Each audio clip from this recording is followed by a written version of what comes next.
What's up, everybody, and welcome back to Tide Talk. It's Sunday, September 21st, and despite not scoring a goal from open play yet again, we're back to talk yet another RIFC win as the Tide beat Miami 1-0 in USL Championship action, and share your takes and more. Every episode of Tide Talk is available on YouTube, and if you're watching now, please smash that like button, no matter how late we are. That's why we do it, right? So thank you, Andrew Quadros, for that beautiful segue in there. You can also find us on your favorite podcast applications like Spotify and Apple Podcasts. And if you listen on one of those, we'd really appreciate it if you took a minute to leave us a 5-star rating and a short review, as it helps more people find Tide Talk. One last plug: if you're not already using RFC Club Collector, go into the code Tide Talk 25, all lowercase, all one word, to get an exclusive pack added to your collection today. So cozy up, grab a bear. Let's dive into this one. I'm your host, Matt, and as always, I'm joined by my good friend, Mr. Ryan Healy. How was your Sunday? It's good. It's extremely low key. So yeah, honestly, really not much to report. The big Arsenal game that was okay, and then the Pats was a very strange game. So yeah, weird one all weekend. I think Rhode Island FC may be most proud, I'd say. Which is kind of so rough. You know me, I'm not a big. It's true. I'm not a big NFL fan, but I watched the second half of that, and that was absolutely wild. All of those red zone turnovers and all of that, unbelievable. We actually tried to do a AI version of this episode, figuring it was very similar to last game, and rewatching from that horrific camera angle at FIU was not even worth it. I don't know what was worse, the camera angle or the pitch itself. Just disastrous all around over there. But good Sunday. Zach had a game down in Middletown, got to hit up Ragged Island after. California Taco was there on a nice beautiful day, sitting out on the deck. So absolutely beautiful. Very, very good. Another exciting thing, Spurs battled back, got a 2-2 draw. I'm more happy about that draw than your draw, I'm assuming, this weekend. Yeah, I'm so sad. Every week I like to throw like 50 cents on every single Premier League match available drawing, and the odds are usually absolutely insane. And today I've actually would have hit it, and I didn't do it. So I'm just really sad. Oh, man. Yeah. And also worth noting, the Derby della Capitale went in the favor of the good as Roma beat Lazio in Serie A action. So a lot of good soccer on this weekend. But like Timmy says, Tide Talk 2 days after the game has my body clock all kinds of fucked up. I kind of felt that doing this today, especially a game where we did not score an open play again. The highlight of the match for me was the post-match festivities and Jose Quazeras sharing our Crackle One Tonight clip on his Instagram story. Absolutely love to see. But we'll talk a little bit more about that. But overall, a good weekend. Matt Jean is in the chat, and I just want to remind everyone that the Defiant 1636 Player of the Season nominations are now closed. He'll sprinkle in some tidbits throughout the chat on this one, as we will be diving into that a little bit and kind of keep you updated on who the top 5 might be, or any other info Matt wants to share. Martin says he's been sick as a dog, so glad we did not have a home game this week. Hope you feel better soon, Martin.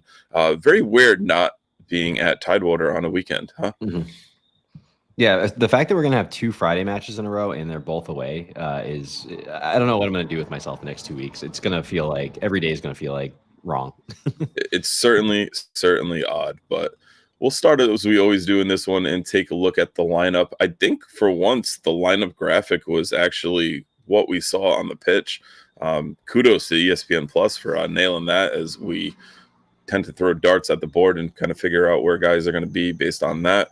FOTMOB was a total different story, but you're starting 11 for RFC, Koke Vegas and net, Baccarat, Yao, and Nodarse across the back line, Quazera and Holstad out wide at wingbacks, Harival, Ibarra in the midfield, Noah Fusan and Brito just slightly above them, and JJ Williams up top as the lone striker.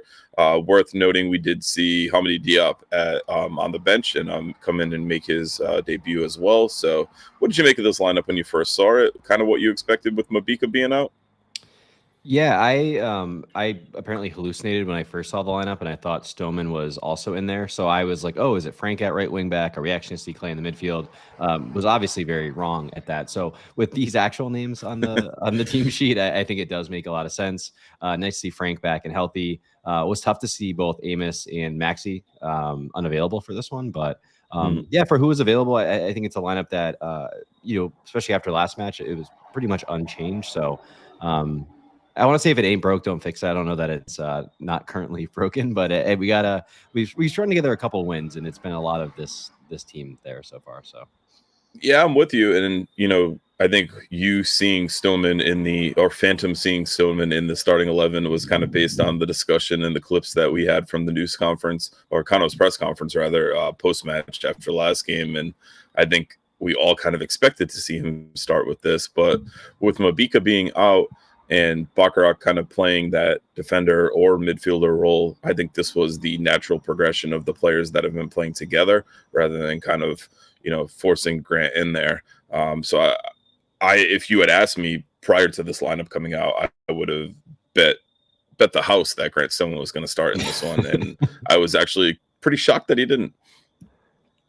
Yeah, I mean, to Kano's point, I mean, there was a lot of shared love between the two of them in the press conference after last week. So the bromance was firing on all cylinders. It was, I hope that people talk about me that way, but yeah, with the way the team's been playing, I think it's like leave it alone for right now and see what's going to happen. It's obviously not churning out these mega offensive performances, but the defense has been very solid. And Yao, Hugo, and then Frank has also contributed to that. Obviously, was hurt for a bit, so I think this was a completely fine back line. And I have my gripes with some of the stuff going forward, but at this point, it kind of is what it is. And Clay Holstad will be banished to the wing forever, and is what it is. For sure. Timmy says in the biz we call that glazing. That was certainly glazing. You asked if I would talk about you that way last episode. I probably should have prepared a written statement for that tonight, knowing you were going to come back with that. But Gator's got an interesting one. He called out your "if it ain't broke, don't fix it" comment. That is Kano's philosophy on Clay Holstad at right back.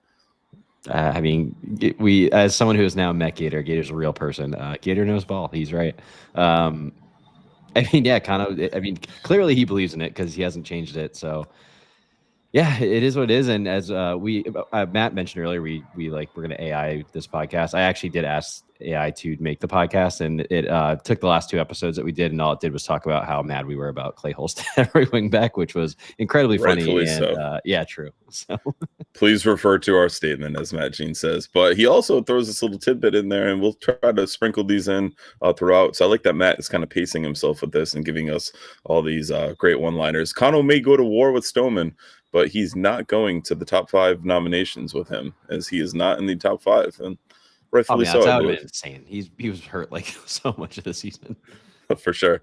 But before we get kind of talking about gameplay itself, the two big things, that camera angle was like watching EFL Championship action or lower, in the IPTV realm, where I can flip on a random game from the Championship, League 1 or League 2. You see a lot of that one camera that either covers stands or doesn't get the whole field, and it's absolutely bonkers. But ESPN Plus, just like many of those iFollow services, is a paid service, and witnessing that for 90 minutes plus was absolutely awful. Just terrible to watch, terrible to kind of see what was going on the field at any given time. And then the field itself, holy cow, more divots than Augusta after the Masters rolled through on that one. Just absurd. I don't think there was more than 3 feet of flat grass on that pitch at any time. And also worth noting, most of these teams are now playing on artificial playing surfaces or some kind of hybrid type. So one of the first grass games, I think maybe since Detroit, that we've seen in the USL Championship. And I do think that had a little bit of impact on the play. Maybe not so much it being grass, but actually the playing surface itself, as passes were bouncing and skipping everywhere. And it was tough for both teams to really string multiple passes together. Yeah, it was really cool that they let the entire football team, lacrosse team, field hockey team, every single sport practice on that like an hour before the game because yeah, it was an absolute disaster. Yeah, it's like one of those things of like, was it the camera? What was the worst of it? Was it the camera angle, the pitch itself, or the actual play? I don't know of the three that was the worst of those. I think they're all pretty bad, but yeah, it was a tough one to stomach. And then also like there was some passes, especially immediately. I think one I remember is like Joe Brito like went to like receive the ball and the ball like bounced over his foot like as he was going to stop it. And it was like, all right, this is the kind of night it's going to be. And I'll also, I think I tweeted out during the game, as I always do when the ref gets poor, Christian Campo Hernandez, not stellar, just keeping up with the USL Championship standard of officiating that we see throughout. Just very, I think both ways too. Just a lot of questionable calls he made throughout this one. Yeah, I mean, at this point, we've talked about it so much, like it's almost not worth talking about. Like maybe this is the standard of the league, and like it's what we're gonna get every week, and we know why. Like part of it's just because like we are in a lower tier, but also like there's no incentive for these refs to be better, and they're not going to be better. And it is what it is at this point. Matt Jean says that it looked better than Pitbull Stadium that looks like asphalt. You agree there? I think Mr. Worldwide, Dale does a really good job. I think playing in the actual turf stadium last year was a nicer view camera-wise and a nicer pitch or playing surface than we saw Friday night. I'll probably keep saying last night as I'm used to doing this a day later, but like Timmy said, the body clock all off on this one. Yeah, I mean, the pitch couldn't have been worse than last night, really. Besides, there's like those like I think someone in the chat said this. Yeah, Andrew Gomes. It's like Sunday League fields that you see on like Instagram with those guys who are out there just like 2-footing each other on Sunday for fun. But no, I remember the pitch last year. I thought looked fine in Miami. I just remember it being like very far away.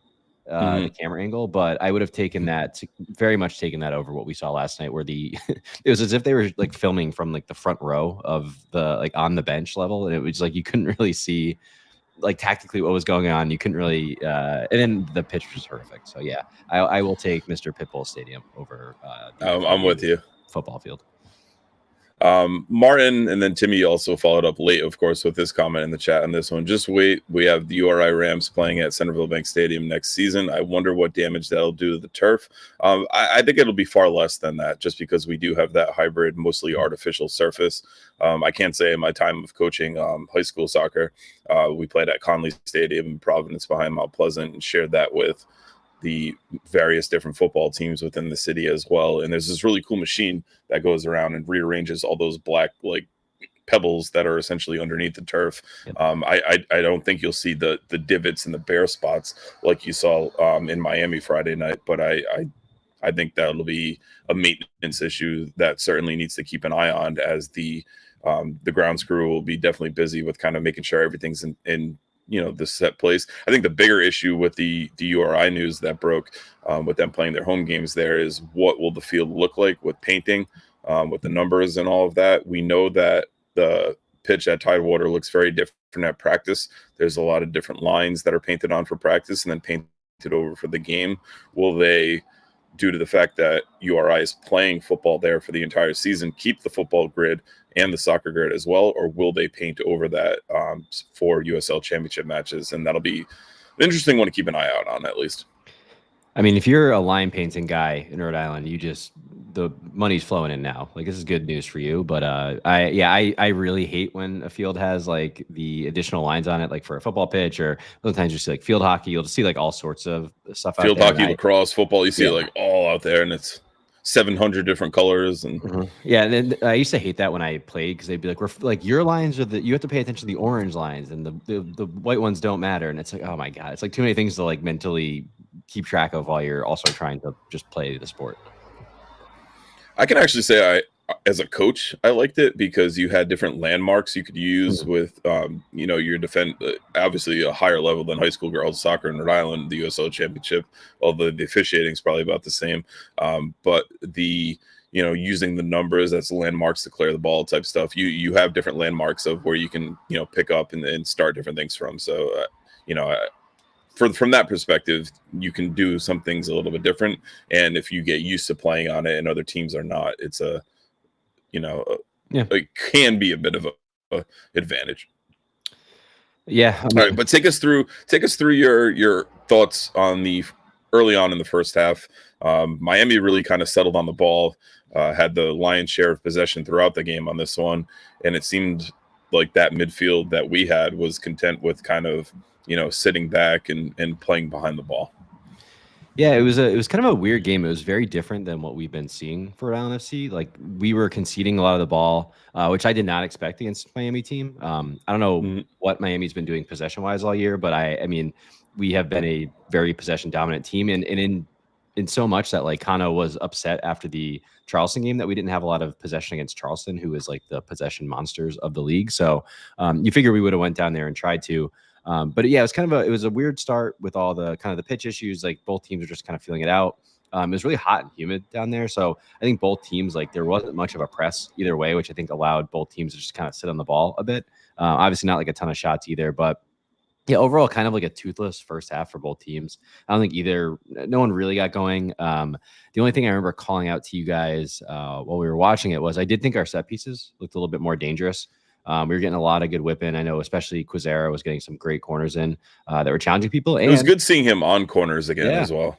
yeah, and we were actually kicking out the tall guys. So again, we were saying kind of we don't think you should listen to the show, but he clearly liked the kicking at the gaggle of tall dudes. So hell yeah, Kano.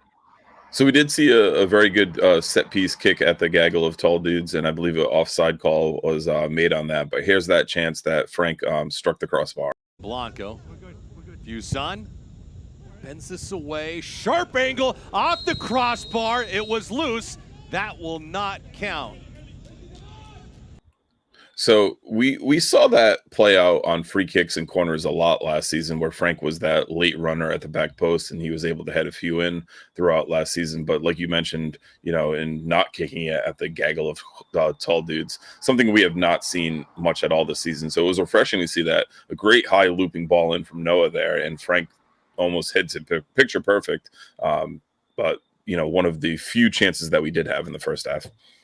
Yeah, when you said you brought up multiple videos for this one, I was very intrigued at what the other videos were going to be. So yeah, no, that was great example of that. And yeah, it seemed like we had a little bit more threat on those set pieces. But again, besides that one, which technically doesn't count because he was offsides, like there wasn't much open play, anything really. So yeah, kind of a lot of the same. And I think it was a half that felt very boring, felt very sloppy, and just felt like both teams were just like, no one really felt like they could get a hold on this match, which unfortunately is kind of what we've seen for a lot this season.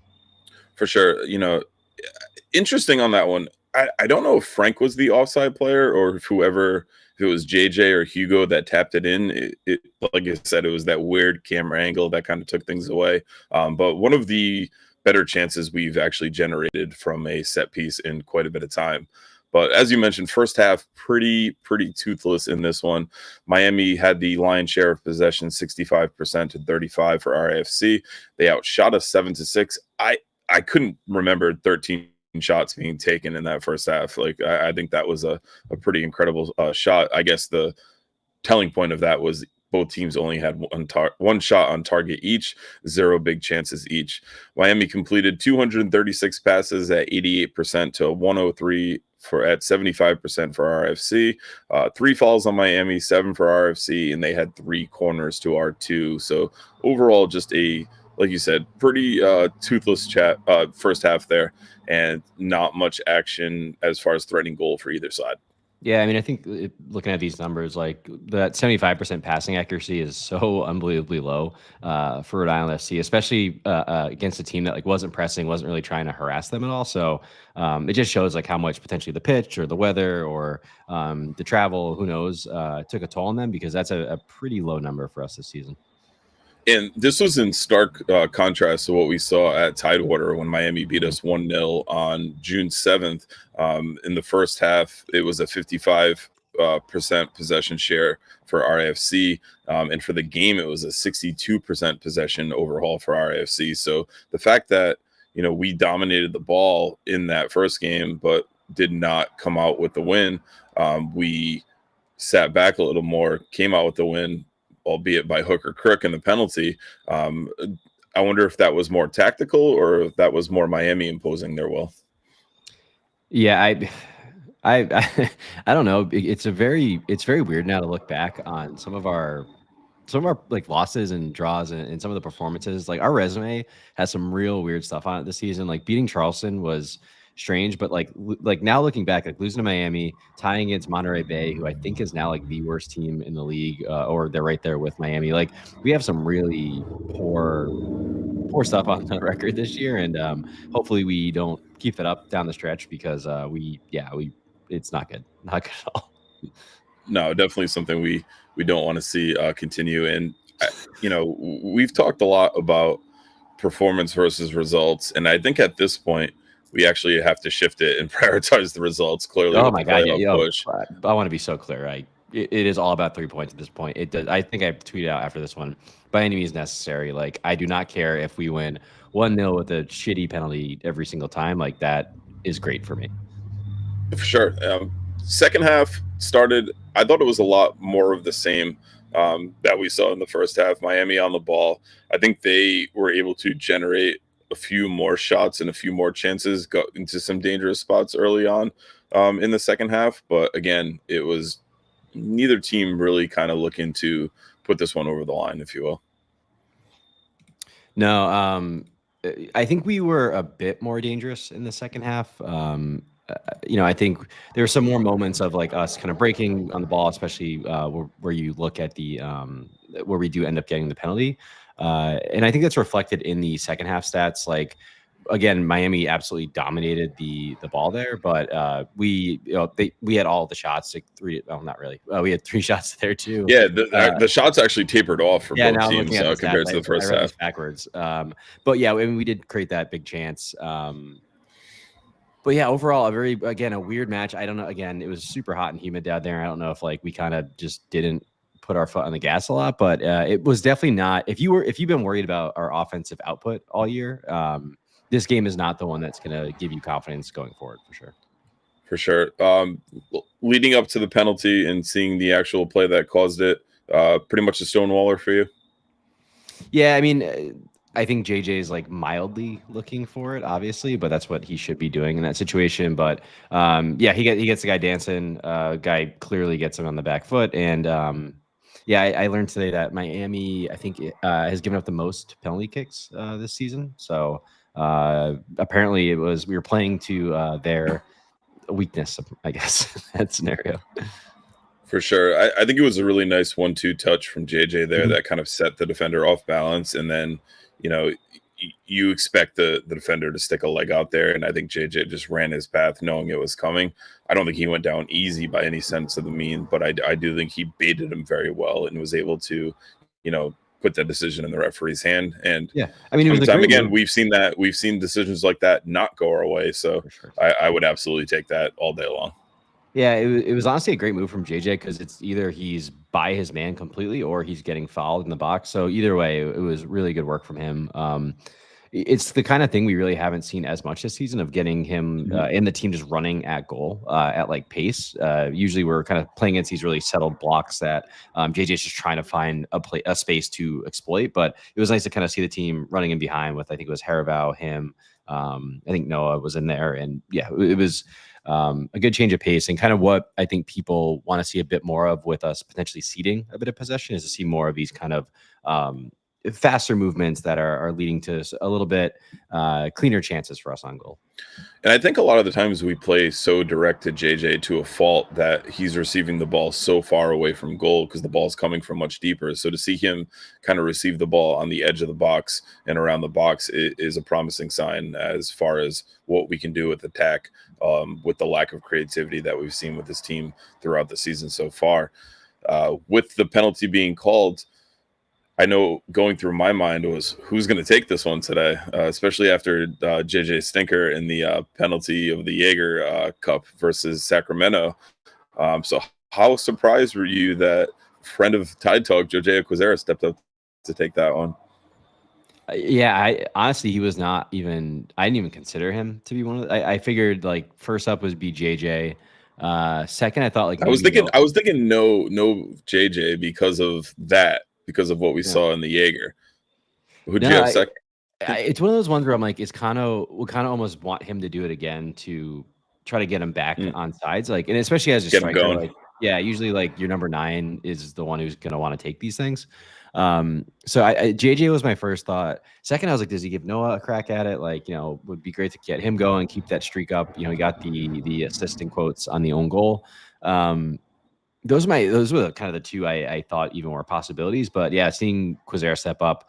I don't really know if I've ever seen him take a PK before, so I didn't really know what to expect, but he absolutely buried it. I will say Noah was pretty high on my list of who I thought was going to take it. I thought maybe Hugo, based on some conversations we had after the Sacramento one with some of the players, and knowing Hugo was going to be in the top 5 to take one.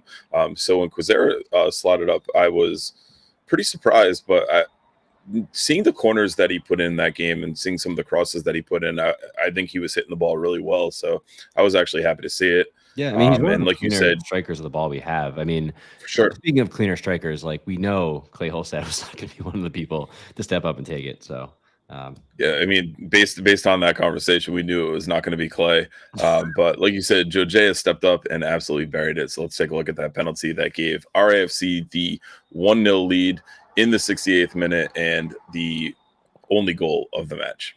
Here in the 68th minute. Quazera, slight hesitation, he puts it home. JJ Williams sets it all up. Quazera, the little button on it. Rhode Island has the lead in Miami, it's 1-0. Good second half for Rhode Island here. JJ Williams draws the pen with a little bit of pace, a little bit of strength, and then also skill to bring in Danko to clear foul, clear contact, and this is a great pen from Quazera. Notice the way that he stutter steps, which baits Kent Beasley and blanks him. Close up his hips at the last second, just ropes this thing into that top corner. No keeper on earth is stopping that. Good pen, good goal for Rhode Island as they take. So I think that little stutter step, as the announcers called out, was incredible and absolutely sold the whole thing. A nice finish with quite a lot of pace on it that I don't think the keeper was going to get anywhere near. I think the biggest takeaway from it all was hearing Mrs. Poole yell on the broadcast, and you can hear her screaming, and then seeing them with the RFC flag was also pretty cool. But just a really, really well taken penalty from Jojea. Yeah, and it was great to see how excited he was afterwards. The whole team was just, knee sliding, going crazy, absolutely loving it. No, it was as if it was like, I don't know, the end of practice. Like, they were just like, cool, penalty done. I love that JJ was still like holding his boot. He never even put it back on. Awesome. Yeah, just like a very weird scene. But yeah, I mean, it was a big goal. It was a big PK from Jojea, and yeah, hit it really well. So it's good to kind of find who could be these players that are in your kind of top 5. Just a reminder that Quazera was not in the United. Well, I don't know if he was in the United States yet, but he was not in the Sacramento squad because he was with Rwanda. So he never had the opportunity there for us. For sure, and I like that his celebration was very like tepid. Like, he was very like very muted. Yeah, walk like, I've been here before. This is me. I did it. Like, and having talked to him post match a lot this season, in last season as well, and kind of gotten to see his personality a bit, I would have expected a little bit more. He's extremely funny, like extremely funny. Yeah, I mean, so like you said, the very, very toned down celebration, not what I expected, but just a really, really good finish there. I will say the Miami defender there that I believe the penalty was on was wannabe Isaac from Ted Lasso. He looked like him. He was that big bruiser, but just couldn't get it. It's all I could think of all game. I was like, why is Isaac out there from Lasso? So yeah, he was pretty reckless the whole night. So I'm actually shocked he made it the full 90, because there's a couple of moments where I'm like, this guy's definitely getting a second yellow at some point. He's trying his hardest to. But any other thoughts on the second half after the penalty? I think both teams kind of went limp after that, if you will. It was very flaccid performance throughout the later moments of this one. Not too much to talk about as far as the last half an hour or so. Matt Hands notes that was Danko. Like I said, that's all I could think of was Isaac from Lasso, that wannabe, tough guy. Yeah, I mean, I thought there were some interesting subs. Busy got busy, and it's interesting because there's other teams.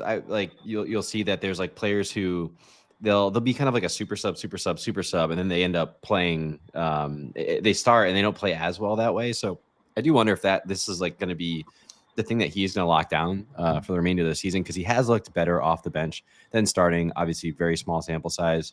Nice to see Diop in there. You didn't really have to do much, but seemed very. Yeah, what'd you make of him in ball. his debut? I think he looked pretty solid as far as Yeah. coming in and slotting in, and like you said, solid on the ball. He had a few good moments and a few good tackles. Yeah, no, I mean, would love to see more of him. Obviously, he was the #1 overall pick in the MLS draft a few years ago. He was he won like the national championship with Clemson, so has a lot of pedigree and a lot of talent. So it'll be really intriguing to see how Connor uses him. It's kind of weird to bring someone in so late in the season, because your brain goes to like, okay, that's for next year, but like, no, you can use them immediately. There's no there's no restriction on it. So we'll be interested to see how he gets on these last 5 games, then hopefully more. So yeah, good performance from him. I mean, Sanchez did Sanchez things. Chico, I don't know if he actually touched the ball or not. Apparently he did a couple times, but yeah, overall, I think, again, we're up 1-0, so it's on, the onus is on them, and I don't think that Miami mustered up or really had the ability to. I think it was good seeing Diop get in there, just because this is such a, I would say, solidified defensive unit. And, looking at his signing and looking at his pedigree, like you mentioned, this is kind of like time to play, to like put up or shut up now for him. Like being that former #1 MLS draft pick, falling down, not getting picked up by anyone after that, falling down to USL Championship. If he wants to, kind of further his career and further his playing career, he's really going to show out for Rhode Island. So I think this was a very solid and astute signing, just because this player really has something to prove. And I'll be honest, Hugo very well could be here contractually next year, but I could see an MLS club kind of coming in for him, and him potentially being sold if the price is right, obviously. So I do think there is a pathway into a starting position for Diop in the squad. Yeah, especially if we're going to keep playing with more of this back 3, or like even if we play back 4, having one of the back 4 be much more of a defensive minded, like center back, left back hybrid type. And I think he fits that role perfectly. So yeah, more to come with him. I mean, again, we saw him for about 20 minutes in this one, so I don't want to say I'm an expert on him yet, but yeah, again, overall, I think we did fine. We kept them at arm's length. I don't think that they really did much to make it hard for us to do that. And yeah, again, by any means necessary, we'll take that. We'll take that 3 points in the right hole, no matter how that comes. For sure. I really like Martin's point in the chat right now. One thing I want to mention is if that keeper had played at Tidewater instead of Hamid, we would have won. Hamid kept Miami in that game, as we had a lot of chances late at Tidewater. But this keeper, a little bit erratic. Not a size king by any stretch of the means either. Kind of a little guy out there. And I think that Hamid did a much better job versus this RIFC attack at Tidewater. We love a short king. Yeah, that's all I got. Yeah, sure. We'll take a look at second half stats. Possession was 59% in favor of Miami. We outshot them 3-2. We had 2 shots on target. We had 1 big chance. They completed 198 passes at 85% to 119 at 77%. 10 fouls on Miami, 6 for RFC, 1 corner Miami, 2 for RFC. I think the number of passes being almost 100 less in that half, if not 100 less, is pretty telling, as both teams, the shots were down, the passes were down. It was both teams just kind of having a good kick around. And I think the goal really kind of sucked the momentum out of the game. I would say almost for both teams, because I think at that point we were kind of content with them having the lion's share of possession. And now that we had the goal and we were up, they weren't really threatening with any of that possession. So let them sit there and have it and kind of play behind them. And we had a stouter midfield defensively in there that could really support the back line as well. Oh, I think you muted, Ryan. Oops. Hello. There you go. Yeah, I mean, honestly, again, not a ton to add. It was very bland half. I mean, again, the weather was horrible. It was like 80 something degrees and like 90% humidity. I can't even imagine running around like that. I mean, every player at the end of the game was just like drenched.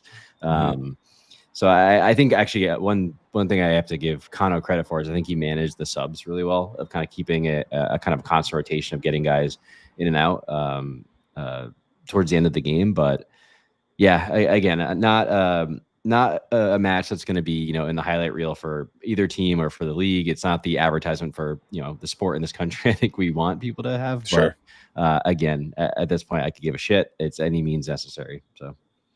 So we'll switch gears a little bit as we were able to secure that win, get all 3 points with that penalty, and we'll take a look at what you thought. I put dealer's choice again for good, bad, and the ugly, good, better, best. I think anytime we win and don't score a goal from open play, that's going to kind of be the norm, as I think people will kind of take a lot of good, but they'll also kind of pick apart some things that happen as well. So we'll start in the Defiant 1636 Discord.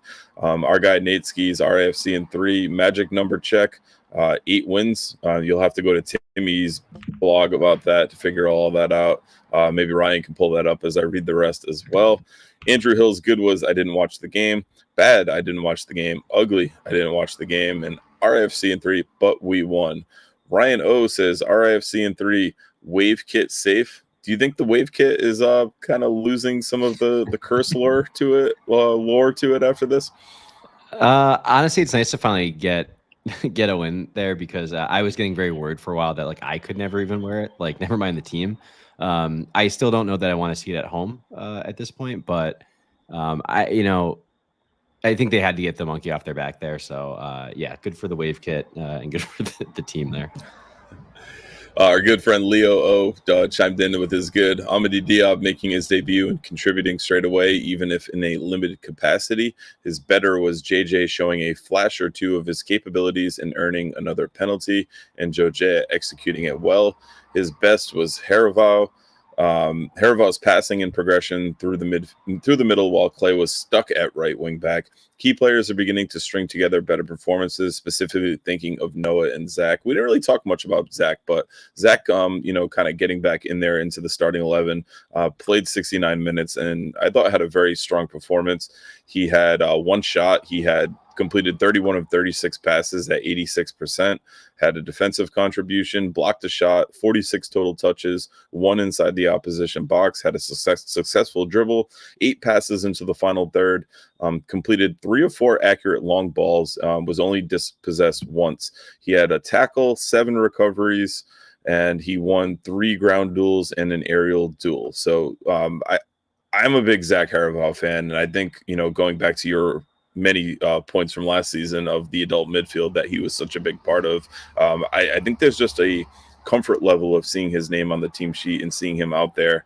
And, now that Corcoran's gone, and we harped on at length about Corcoran and Ibarra being very redundant, Zach offers that much more progressive, deeper lying midfielder where he's able to play those long balls and play them successfully. Yeah, and then he also he has a dynamism to his game. He covers a lot of ground. He gets stuck into duels. We saw last season, he literally scored a goal against Tampa at the end of the season just from chasing down the keeper. And it's something I think we've missed a lot this season from both a press perspective, but also just someone who's covering ground and making it really uncomfortable and moving into spaces that make the other team really uncomfortable. So, I think we've missed him more than we kind of talked about, because with the team, we just kept talking about we have so many midfielders, but it's really him and Clay are kind of very unique in their ability to cover ground, really eat up duels, and again, we're such a big reason of why we did so well at the end of last season with that adult midfield there. He doesn't do things flashy, but he does things really, really well. And like I said, it's just he's an extremely chill guy, right? It's just that he's very even keeled. There's that level of comfort just seeing his name on the team sheet and kind of knowing he'll go out there and at least put on a 7 out of 10 performance based on the FOTMOB scale, not Timmy's scale. Just based on his effort. I think he's just an absolute dog in the midfield, and something that we totally need and have missed in his absence with injury. And then fainted when you're just talking about him getting a 7 out of 10 every single time. That's because Timmy's ratings are obscure. He's got his own scale. It's different. Very, I was feeling, and I had to do what I thought -1 for everybody to fit into the scale. Totally fair. To finish up on Leo's take, his RIFC in 3 was falling into uniformity. And if you take the first 3 letters of that is FIU. So a nice play on the stadium where that match was at. Yeah, and Matt, following up on your question, I believe our magic number is 15 now. Timmy will republish this, but it's because nothing changed. Like we still are we're still in 8th. We got 3 points, so I think it's 15. All right, and Timmy more on will that. Update it. Yeah, more on the standings in a few. But back to the Defiant 1636 Discord. Terrace is good was we won. Better another clean sheet. Bad we still can't score from open play. We'll add that caveat. RIFC in 3, illusion of goals. So thank you to everyone who wrote in on the Defiant 1636 Discord. We'll head over to Twitter, where the ghost of FQB had high school soccer. It certainly looked like it with that pitch. I've seen better pitches at the high school level. I've seen worse pitches, and just about equal. And I think that's kind of the standard for that. And the play of neither team really threatening the goal did have a very kind of high school feel to it. His good was 3 points and a clean sheet. Bad, the broadcasters and camera angles. I think the broadcasters were awful. What was it? The Bon Booty Pops or whatever they kept advertising throughout this one. There was a Kia commercial early on, which was kind of awkward. The USL broadcast, I think, obviously, it's a limited market, but it is on a paid service like ESPN Plus. So we've seen teams like Indy have their own home broadcast, and they're totally homers in it. But I would almost like to see that kind of be the norm. I'd totally be okay with that. You can have Kevin and Matt Hands doing a broadcast together on ESPN Plus talking about RFC would be pretty electric. But I don't think it was that awful. I think they called out some good things throughout. But the only thing that kills me with these broadcasters who are just not as familiar with Round FC as we all are, because we sure. It's like some of the ways they talk about us is very funny, because it's just not the way it's been going this season. It's very reflective on last season, or they're talking about some of our players as if they were, a couple seasons ago. And, not to, never mind, I'm not even gonna say it. I was gonna pick on someone, but they'll say things that's just like, oh yeah, that technically was true at one point, but it just hasn't been the narrative at all this season. But right. It's also probably like their part-time job that they're not in the weeds doing all this film study and all this analysis. So what are you gonna do? I think Martin nailed it. They were okay. At least there wasn't a true homer bias like the indie broadcast. I think the indie broadcast was one of the worst ones as far as I don't mind that. Nah. It's like when you watch the Celtics on NBCSN, whatever. Like Scal is such a homer. It's unbelievable. But I think it's different watching if you're on the home side and watching a homer broadcast. You're much more drawn to it. So the indie one was just so over the top in the fact that that's the only option versus an NBA where we watch that, but someone in you pick whatever state, Minnesota, for playing the Timberwolves is watching a different broadcast. Sure. But I will say I do love the idea of getting Matt Hands on the mic during the game. That'd be lovely. He just wouldn't be able to write the blog that quick. That would be I'm sure it would still come out in a timely manner. Where was I going with that? I totally had something queued up with the broadcast and all that. I think you mentioned the broadcasters not being so informed on RAFC. I think it's just the easy cop out that we hear on every single away broadcast. There's so much talent on this, even home ones. There's so much talent on this RAFC roster, and Kevin mentioned in the chat that they always talk about Dequa, the former Golden Boot winner. It's just those same lines of there's so much talent on this team, but they just haven't done it and haven't gotten it together at all this year. So that's usually the standard ESPN Plus line for this RAFC side. Continuing back on Twitter, Tyler Hatch had his RAFC in 3, whatever it takes. That's right, Tyler. You're just going to get those 3 points, whatever it takes. Is good, another clean sheet. Better, RAFC keep finding ways to win games ugly. Best, closing the gap on teams above us in the table. His good with another clean sheet, Matt Jean in the chat. Would that be one of the top 2 potential Defiant 1636 nominations? As I know you had mentioned that we had not talked about either one of them yet. So we'll wait on Matt to get there as well. So thanks to everyone who wrote in on Twitter. Instagram was buzzing with responses too on this one. Ryan, you gave it an A+ song choice, as I had Welcome to Miami as the great. The song that went along with the clip. Sibes Rule is good. better, best, defense, defense, defense. I like that. The defense, holding it down again and showing how strong they've been all season. CMed 4 had 3 more points as their RIFC in 3. Taris had RIFC in 3, still can't score. I love that Taris writes in on all of the platforms and he usually gives like a slightly different one. So yeah, he doesn't. It's not like the same thing. Yeah, it's not a canned response on any of them. It's absolutely awesome. Pawtucket J, the real Pawtucket J, is RIFC in 3. Was the refs still suck? Yeah, we talked about that. We know. The legendary 006 must be better. Was his RFC in 3. Good defense and Koke are playing well. Bad, we can't pass once beyond midfield. Ugly, we're not going to win relying on PKs. Why isn't Atkinson in? Speed kills. Are you okay with Atkinson coming off the bench still, or would you rather see him more in a starting role? Yeah, I mean, I mentioned it earlier. Like, I think he has been better off the bench. Again, both we've seen only a couple him off the bench. We've only seen him start, I think, twice now. So, those 2 starts, I don't think he was amazing, but I think he's been more effective off the bench. I'm definitely not anti-starting him. We should definitely give it a shot because he definitely has something. But I think he's looked better in his performances off the bench than starting so far. Our resident referee, official Joe Burns, the refs sucked. He agrees. So wow. good to hear from Joe there. And we got a C from Matt Jean as far as Koke being one of the top 2 nominations in your Defiant 1636 Player of the Season poll. So be on the lookout for that. I'll also throw a little question out there to Matt. Did the other one not feature in last night's match? I think that might potentially be part of the case as well. So we'll head back to Instagram with the Chad Schneider. His good was 3 points.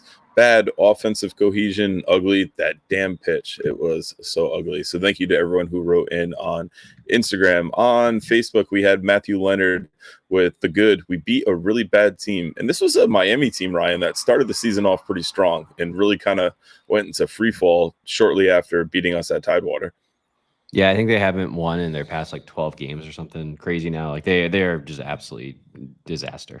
Reverting back to last season's norm, which we are still on pace to score fewer goals than them from last season. Well, the thing I forgot about their season that was unbelievable is they shipped 90 goals, which is genuinely crazy. That's where we obviously have the significant advantage over them last year. No, for sure. And also going back to Facebook and continuing with Matthew Leonard's, the bad was not scoring more. The ugly, the field they played on, extremely thankful for Centerville Bank Stadium. And we also had Jason Demers with his good as the 2 games in a row, better gut a PK, best actually scoring, albeit not from open play. We will definitely take the goals by hook or crook or any way we can get them at this point. So thank you to everyone who wrote in. Again, you can find our posts on the socials right at the conclusion of each match. And you can follow us at Tide Talk RI on Twitter, Facebook, Instagram. And you can also post your thoughts and reactions on the Defiant 1636 Discord in the Tide Talk channel, and we'll read them and share them on air. But another big piece to, what happened yesterday and us getting away with the 3 points is what happened today in USL Championship action, as Indy 11 came from behind to beat Birmingham Legion and currently sit only 1 point behind us, identical on goal difference as well. So a really shitty result for us. I think we were all that are kind of sickos and follow the league a little bit more closely than others. We're really rooting for Birmingham in this one, and they were doing well. And unfortunately, Indy came back, and that was a pretty big blow to, helping us gain some separation in the playoff chase. Yeah, that was a real bummer to check in on right before the show. Yeah, I mean, especially those 2 teams. Those are we I think have friendly people on kind of both sides of that battle, and knew it was really winner go home for both those teams in terms of sticking around the playoff line. So. Yeah, obviously would have liked to see either a draw or for Birmingham to win there, but yeah, I mean, it's not over by any means. We're gonna have to keep putting points on the board, keep winning, because Indy's sticking around. Tampa could continue to get pick up wins. I mean, they have 6, 7, 8 points in their last 5, so they're not going away by any means. So yeah, we have to keep it going. They're all gonna matter. For sure. I think the biggest one in that to keep an eye on is Indy. I think that, their potential to pass us is a lot greater than Tampa, who's also kind of falling apart. We do have Tampa coming up as well, which, would be a 6-pointer if potentially not clinched by then.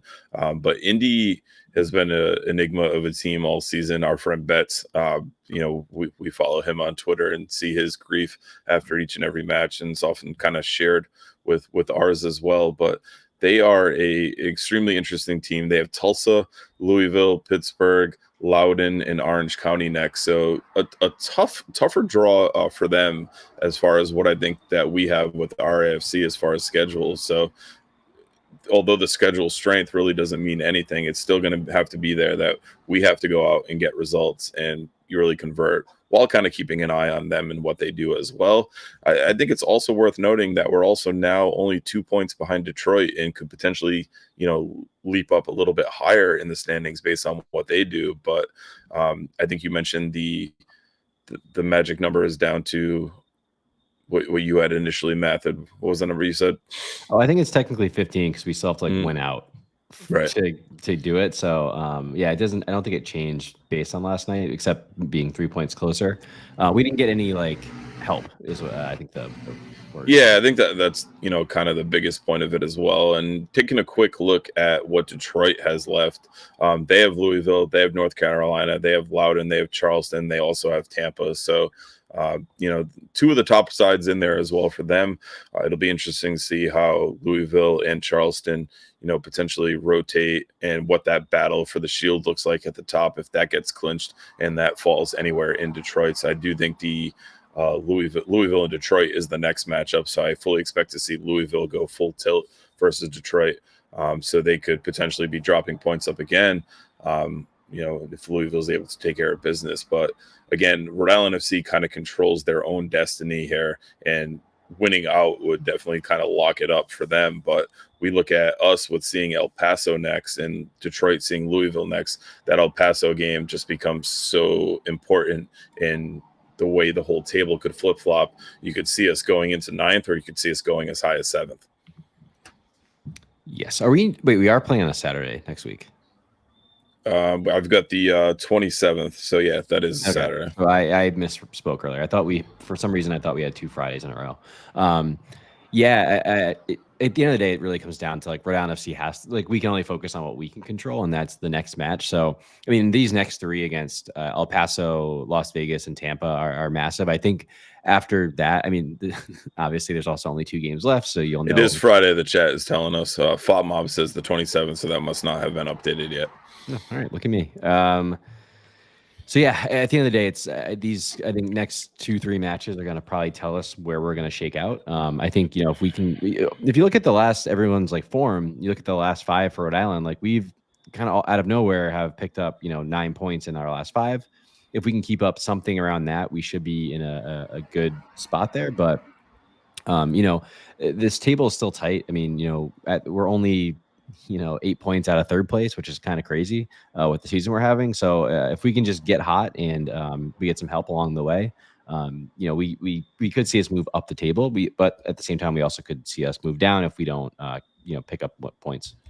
And El Paso's an interesting one because they started off the season pretty hot and have kind of fallen, through the cracks a little bit. So we might have to talk to Mario and see if we can get some insider scoop as far as an away end episode potentially going. He's Tulsa.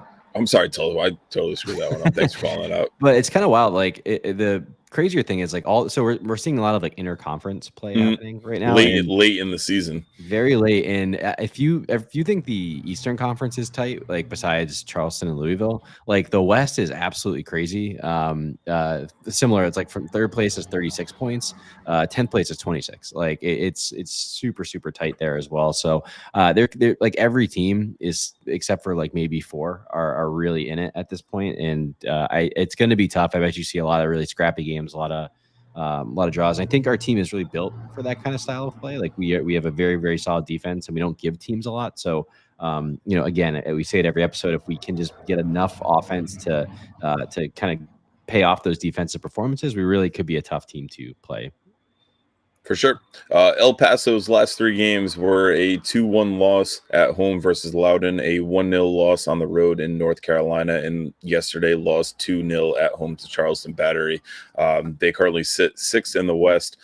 They average 1.54 goals per match to RIFC's 0.72, and they concede 1.46, and RIFC concedes 0.96. So I think this could be a potentially low-scoring affair, and something kind of similar to what we've seen to the run of late. So hopefully we're able to crack that code and get some goals in there. But any final thoughts before we sign off on this one, Ryan?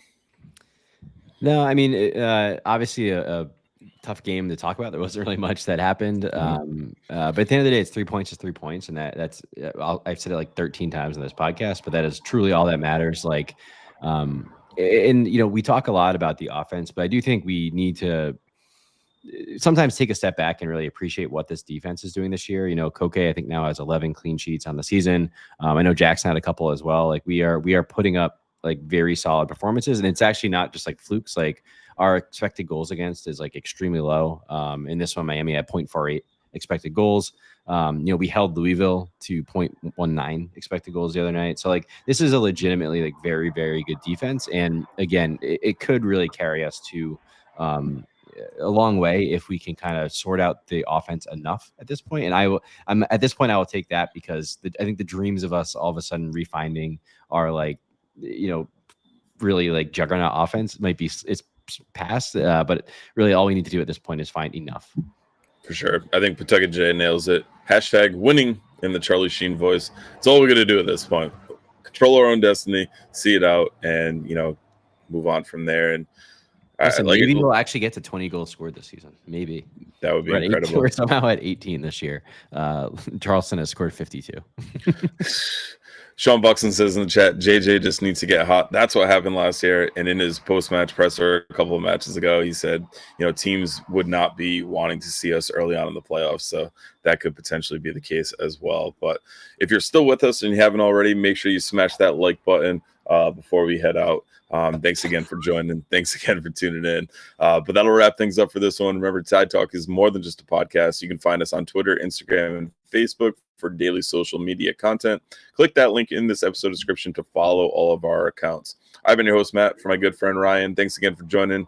We'll see you next time. And as always, up the Tide. Up the Tide.